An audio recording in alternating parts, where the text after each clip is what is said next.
Olá, seja bem-vinda, seja bem-vindo ao Mente Aberta Audiobooks. Na nossa leitura inclusiva de hoje, leremos o capítulo 12 do livro Metafísica ao Alcance de Todos, da Coni Mendes. Mas antes de começarmos, peço que se inscreva no nosso canal e ative o sininho para receber nossas notificações. Vamos a isso! Capítulo 12. Não fornicarás. Em princípio, esta palavra não foi a quem pregou nem escreveu Moisés. O que ele disse foi: não cometerás adultério. E esse foi o primeiro adultério que se cometeu ao se transcrever os 10 mandamentos, o de adulterar arbitrariamente a verdade. Sendo Moisés um evoluído, um sábio, um experto no conhecimento dos princípios herméticos, era totalmente impossível que ele instruísse e deixasse escrita a instrução, tentando burlar o princípio de geração. A palavra constitui uma ofensa, um insulto à inteligência humana. Neste lugar onde a colocaram os escribas, por ordem de autoridades eclesiásticas ignorantes. A mesma substituição foi feita grosseiramente nas escrituras do apóstolo e evangelista Mateus, capítulo 19, versículos 4 a 12. Mas isto trataremos mais adiante. A todo conhecedor dos princípios, as substituições bíblicas lhe saltam à vista. Como todos os princípios, o de geração funciona de maneira automática em todos os planos e em cada plano atua na forma apropriada a ele. No reino atômico, um átomo se junta com outro para dar nascimento a um elemento, por lei de atração, coesão e adesão. E estas três são condições naturais do princípio de geração, ou seja, que formam parte integrante do princípio. Se não houvesse sido criado nada, não se produziria nada, não nasceria nada, nada evoluiria. Se fosse possível destruir o princípio eletrônico do magnetismo, a atração entre o positivo e o negativo. A adesão e coesão ocorrem depois da atração. A adesão é a autodeterminação do átomo. Em outras palavras, o livre-arbítrio que contém todo átomo de aceitar ou recusar, unir-se a outro átomo que seja ou não seu tipo. A coesão é a faculdade de ligar-se um com o outro em um grau de tal força que não necessito recordar-lhes o que acontece quando se consegue separar as partículas de um átomo, a bomba atômica. Suponho que você tenha percebido no que acaba de ler a similaridade que ocorre entre nós os humanos. Esta similaridade ilustra com perfeição o princípio de correspondência. Como é em cima, é embaixo. Como é embaixo, é em cima. É o mesmo que dizer: estudando a mônada se chega ao anjo, como expressa o Caibalion. Os princípios atuam automaticamente por cima de tudo e apesar de tudo o que possamos fazer contra. Se os átomos já fossem seres humanos ou se eles falassem em nossas palavras, chamariam a este processo de atração, adesão e coesão de fornicar. Não é assim? O mesmo seria nos reinos botânico e zoológico, onde uma abelha transfere o pólen de uma flor a outra e desta união nasce uma nova espécie. Agora digam se está nos desígnios de Deus Criador impedir ou proibir estes processos. É sabido que opor resistência a um princípio multiplica a força que o impele e busca saída por outros condutos, ou seja, que o único que se consegue é obrigá-lo a se desviar. Não se consegue bloqueá-lo. No reino animal, o princípio de geração é chamado sexo. Todo o tempo que os humanos continuem reproduzindo-se pelo processo chamado sexual, estão comprovando que uma parte do seu sistema não saiu ainda do reino animal. E uma vez que as suas células evoluam ao reino imediatamente superior, onde o princípio de geração se manifesta de forma diferente, o homem e a mulher não podem atuar como animais.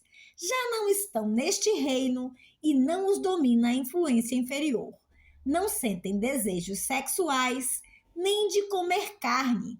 É outra ordem de coisas. Neste ponto, os discípulos sempre perguntam: então, se todos evoluímos, se acaba a raça humana? Por quê? Sempre haverá milhares e milhares de seres que têm que passar pelo reino animal. Você se gradua a sua geração, se vão graduando paulatinamente todos os seres humanos, mas outros vão chegando eternamente. Jesus disse: os pobres os terás sempre com vocês. Se referia não somente aos economicamente pobres, mas também aos pobres em conhecimentos, aos pobres em experiências, aos pobres em evolução. Também diz o Apocalipse que o Senhor anunciou para esta era que não nasceriam mais crianças. Isto anunciou para o setor humano da sua época, que é o mesmo que evolui hoje. Já chega este momento. O sabemos pelo seguinte e muitos outros sinais. A hora mais escura é antes do amanhecer. O moribundo melhora justo antes de morrer. O doente piora antes de curar-se. A população da Terra aumenta em todas as partes de uma maneira extraordinária. Logo, começará a declinar. Uma das respostas de Jesus a seus discípulos quanto ao momento de terminar-se o mundo antigo e a entrada do mundo novo foi: quando caia o manto da vergonha. Isso significa quando seja conhecida universalmente a verdade dos princípios que estamos aprendendo e, muito especialmente, a verdade que trataram de adulterar com o título falso de não fornicarás, pois atraindo a atenção humana e focando-a, opondo ao mesmo tempo uma proibição ou uma resistência, precisamente defraudaram seu propósito, como foi exposto acima. O impulso do princípio de geração se multiplicou e, buscando sua saída, se desviou. Assim podemos ver os efeitos terríveis. É o mandamento que foi mais adulterado, que ocasionou o maior número de abusos e distorções mentais e de aberrações sexuais, de males físicos, de desonras, vergonha e castigos, tudo pela substituição arbitrária de uma palavra. Todos vocês já viram estas arvorezinhas japonesas anãs, retorcidas e distorcidas a um grau incrível. As vemos como uma curiosidade e, como tal, as admiramos, mas isso não deixa de ser um atentado contra a natureza. Como é uma ave enjaulada e um animal amarrado. Também sabemos que o proibido adquire um atrativo fora de proporção. Isso é o que ocorreu com todas as tentativas de frear o princípio de geração, tais como o de dar à maçã de Adão uma interpretação sexual, de adulterar e colocar palavra nos textos inspirados. Tudo por ignorância, pelo empenho de exercer domínio sobre os demais. O significado metafísico do mandamento "não cometerá adultério" é precisamente "não interpretes mal as leis, porque não conseguirás". Ou seja, que o efeito será contrário do que você deseja e a lei mesma se encarregará de dar a mentira a quem a disse. Para o Mestre Jesus, o dogmatismo fanático era ainda mais repugnante e mais digno de castigo que a libertinagem sexual, e assim o expressou quando disse: ai de ti, Corazim, ai de ti, Betsaida, digo que a Tiro e a Sidom será mais tolerável o castigo que a vocês. Corazim e Betsaida eram povos bíblicos. Cada nome de povo ou cidade na Bíblia é um símbolo. Estes dois nomes simbolizam o dogmatismo e o fanatismo.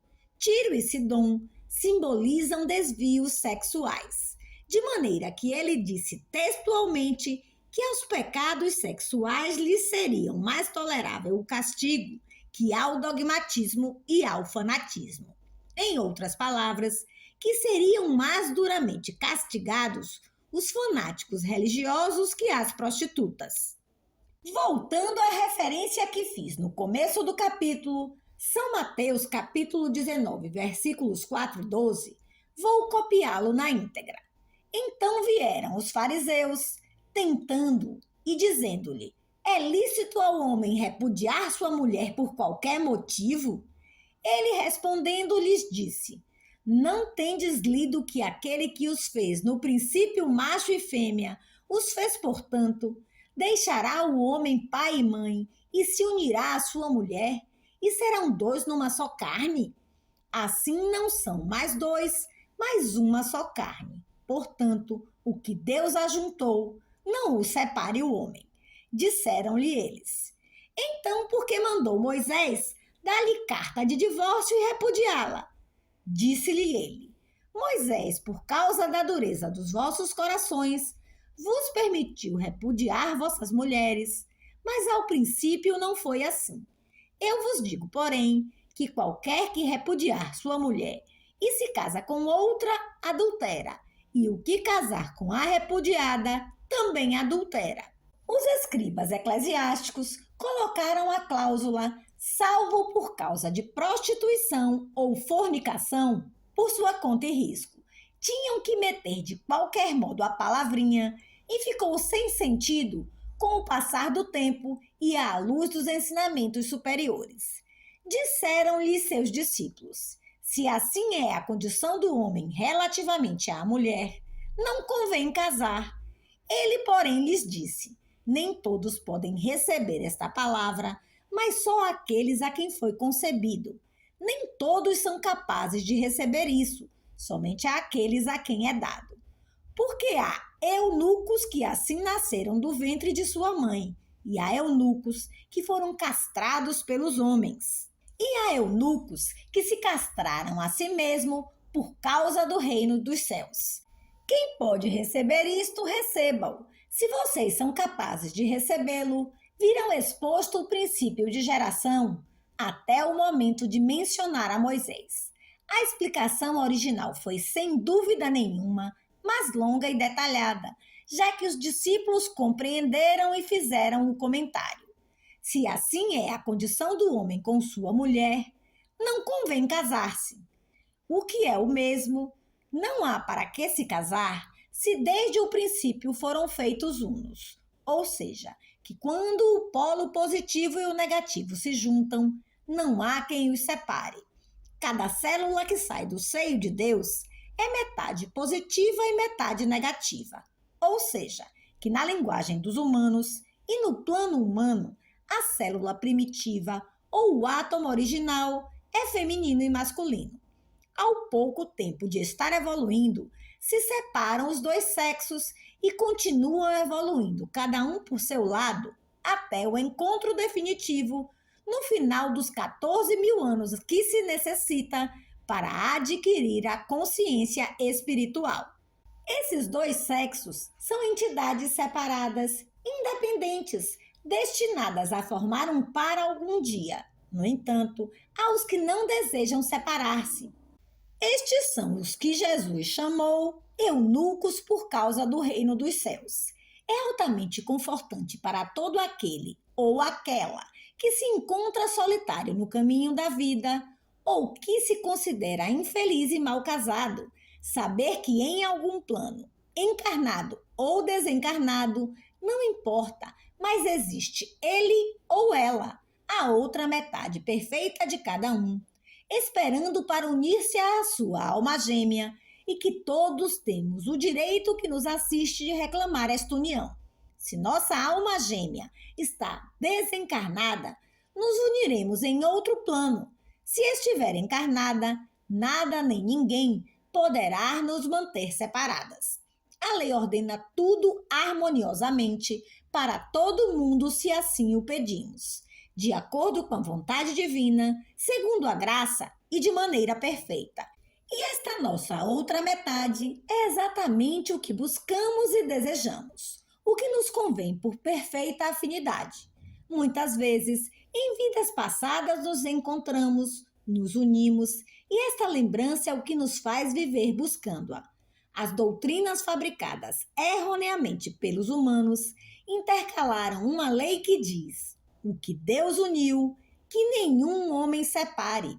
É exato, mas a interpretação está errada. Pensa-se que isto se refere ao casamento efetuado em uma igreja com palavras pronunciadas por um religioso autorizado. E não é assim. Já vimos que se refere à união original do par primitivo, simbolizado por Adão e Eva. E não é uma ameaça contra o divórcio, que é simplesmente uma solução humana e um consolo oferecido pela infinita ternura de Deus, nosso Pai, para nos confortar, dizendo-nos: não temas, filhinho meu, tens teu amor de sempre e para sempre. Jesus vivia consciente em um plano superior. A ele era difícil descer e falar no plano humano. Por isso ensinou através de tantas parábolas, já que o sentido destas não varia. É o mesmo em todos os planos. O sentido de uma parábola jamais está sujeito às palavras que estejam em moda ou em uso. A referência aos eunucos é quase uma parábola. Pode-se tomá-la no sentido humano, se assim se deseja. No sentido científico, se refere aos nêutrons, que não têm carga positiva ou negativa. Metafisicamente, o que se fazem eunucos para o reino dos céus são os humanos que, como vocês todos, desejam elevar-se, aprender e estudar o relativo aos planos superiores. Mas, como disse o mestre, o que seja capaz de receber isto, que o receba. Observem vocês que os grandes mestres evitam pormenorizar quando se fala deste mandamento. Fazem tal como fez Jesus, dizem algo crítico e que compreenda o que seja capaz de compreendê-lo. Por quê? Porque a mente desta quinta raça raiz, que somos nós, está evoluindo entre dois planos. Ainda tem grande parte de animal e o animal não raciocina, nem sabe controlar-se. Se lhe dão a luz verde, se descontrola.